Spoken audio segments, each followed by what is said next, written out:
Hey everybody, hey guys. So we had the final episode 6 of what we now know is the first season for sure of Knights of Seven Kingdoms. Bottom line, this is how you end a season, the very first season.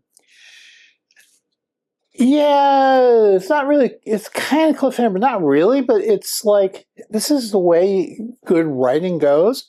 This is a hero that we like. He's flawed, but his heart's there.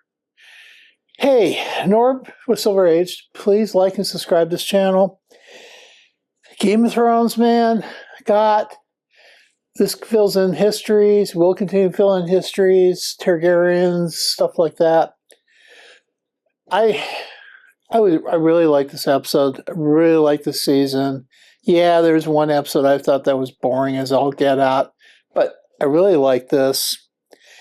And then once again, as I said, this is how you finish properly.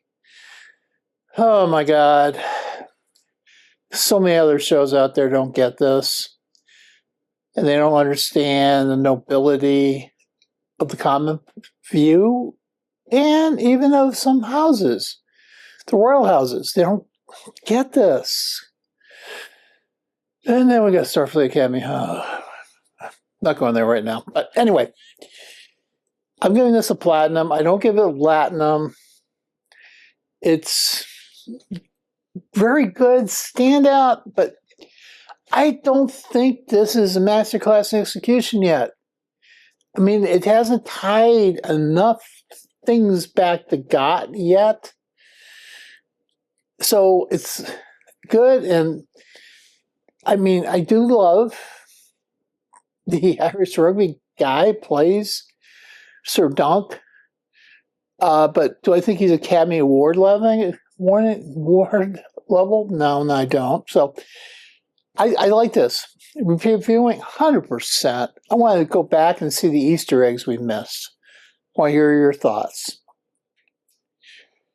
So, and once again, the show itself even says, Sir Penningtree said, a true knight always finishes a story. Oh, well said, well stated. Finishing a story in a positive vein. Awesome, you know. Once again, and this doesn't hit us over the head with this. It's a casual observation. He's saying this guy's when he's kind of drunk, but he says a true knight always finishes a story. I mean, awesome.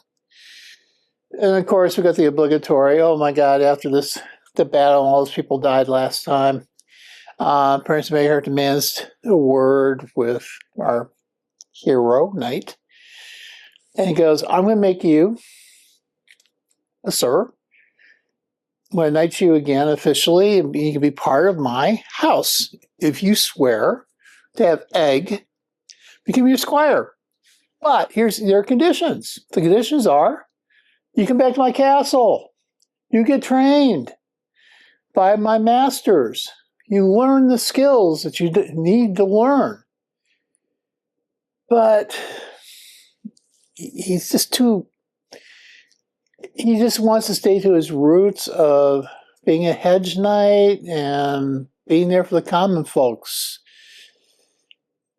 But he's got this thing where he is sort of the mentor of Egg. And it's sort of like the Mando-Grogu relationship, but better. Because here, Egg is the one who's really is also teaching stuff to our knight. And we see that. And of course, Egg decides he can't stand his brother anymore. He wants to kill his brother, and he eventually drops his knife when his uncle's sitting there and talks him out of it. And he can notice his hair starting to grow back. And so Egg makes his plea himself to be the squire, and he goes, boy, no. And then there's casual things that happen a little bit sensations and parties and awake and stuff like that. They convince him that, hey, you need to be that knight for Egg, and you need to be the squire. And he comes back and says, okay, I think Egg can be better served away from castles. And, of course, his dad says, I don't want him living as a peasant. Doesn't want him living as common folk. So that thing derails. You know, can I eat dishes? Do you eat hard salt beef? And he goes, well, your son, he likes beef. But anyway, and he goes, this is my last son. So he doesn't want to lose him.